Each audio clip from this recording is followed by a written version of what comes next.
This time on Future Weapons. When soldiers on the ground need awesome aerial firepower, the all-new A-10C delivers. You know you're in a war-fighting aircraft when you fly this one. Out in the desert, there's a new assault rifle that takes knockdown power and accuracy to a totally new level. One shot, one kill, no longer a threat. And small boat, big target. The latest armor plating that keeps you out of trouble on the water. It gives me cover, goes up in seconds, and it doesn't restrict the mobility of a very good craft. I'm Mac. I spent 10 years as a Navy SEAL, and this is Future Weapons.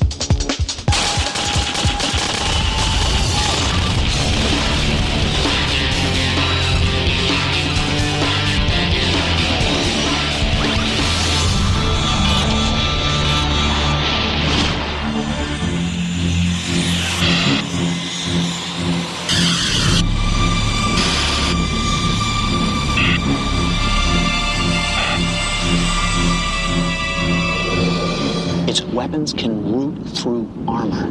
They call it the Warthog. Actually, it's the A-10 Charlie, Thunderbolt 2, and it's going to leave its mark on the battlefield for the next 20 years. The A-10 was the first aircraft specifically designed for close air support for ground forces. But after 3 decades of battlefield action, this lethal air-to-ground platform was in need of an overhaul. That has arrived in the shape of the A-10C, Precision Engagement Weapons Upgrade. The world's greatest close air support aircraft is now even better.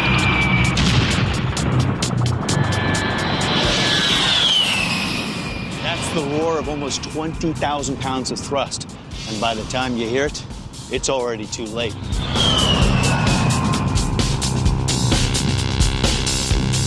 The first A-10Cs became operational in August 2007.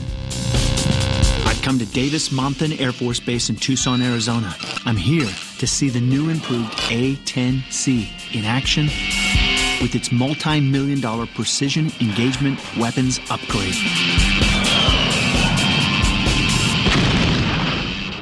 The A-10C is building upon what has already been a great warfighting aircraft. Colonel Kent Lafbam of the 355th Fighter Wing is base commander.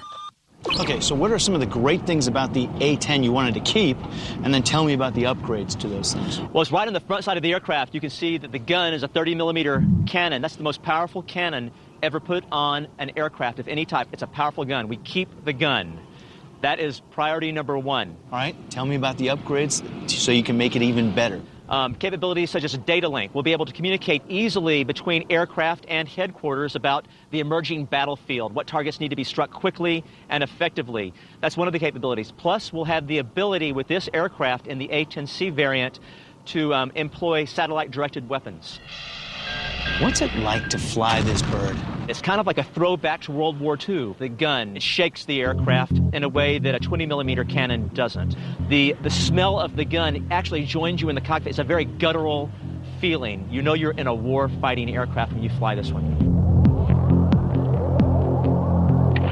The A-10's immense 7-barrel Gatling gun was built to pulverize enemy armor. But the precision engagement upgrade means the A-10C now carries 6 Joint Direct Attack Munition smart bombs, or JDAMs. The A-10's always had the ability to fly low and slow, but now it can launch guided weapons from 30,000 feet at targets 15 miles away, thanks to a new infrared targeting pod system.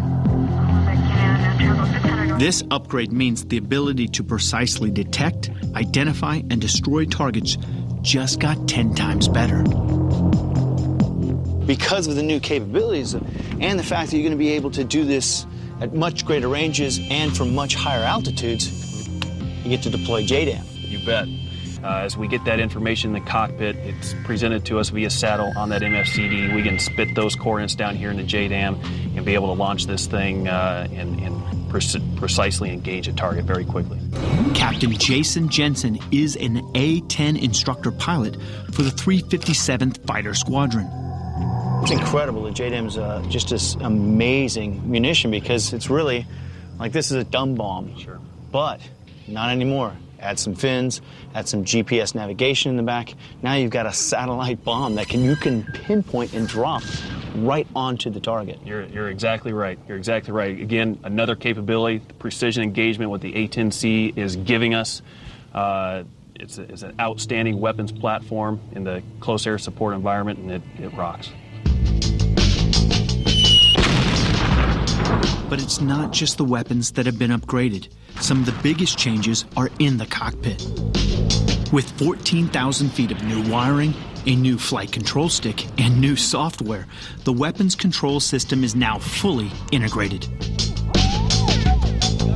From the outside, it looks exactly the same, but inside, it's a different story. The great thing about the A-10C versus the A-10A is that we still kept a lot of our analog equipment. It makes it a little bit easier to train to because nothing from that perspective really changed. The real significant improvement, obviously, are the digital parts that they put together that have integrated all of our systems together. Lieutenant Colonel Scott Stark is squadron commander of the 357th Fighter Squadron. What's the major difference between the A-10 Alpha and the A-10 Charlie? Okay, the biggest difference is, again, the weapon systems and how they integrate together. If you look at the flight controls, as far as all the instrumentation here, exactly the same. The real beauty of the A-10C lies in these two multifunctional color displays, the up-front controller, and then the digital source management system that allows you to kind of put everything together.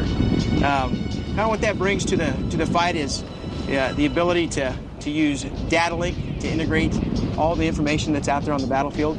And also, with the new stick and throttle that we have, it gives you much better control.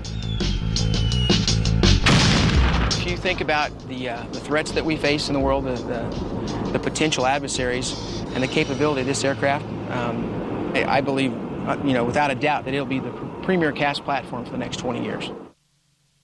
I'm at Davis-Monthan Air Force Base in Tucson, Arizona, where I've been checking out the multi-million-dollar upgrade to the A-10C close air support warplane.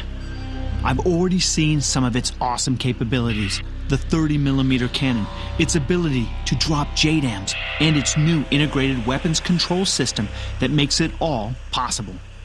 But as the A-10C is a single-seat aircraft, pilots have to learn how to operate the new weapons control system in a simulator, and this gives me the chance to play with the bird for myself. All right, we got you loaded up with a simulated combat load with GPUs on board, some 30mm high explosive and some rockets, and the inevitable targeting pod here in the A-10C. 50 knots is our airspeed, and over on the right speed is our altitude, 2,700 feet. 20 more knots and be ready for takeoff. Go ahead and rotate 3 inches back, and the airplane is going. There you go. Gear handle out and up. We're on the north side of Tucson. We're going to extend out to the west of the airfield. We've got a enemy artillery piece sitting on the runway. All right, we're going to take care of that then. All right. We're currently carrying 1,200 rounds of high explosive incendiary. We've got our switches set up. Now it's just a matter of finding the target. The nice thing about the A-10C with good coordinates, it's telling you exactly where to look. How far can I engage that target? Right now we're looking at about 3.5 miles. You could engage it from there, but we typically stay inside about 3 miles.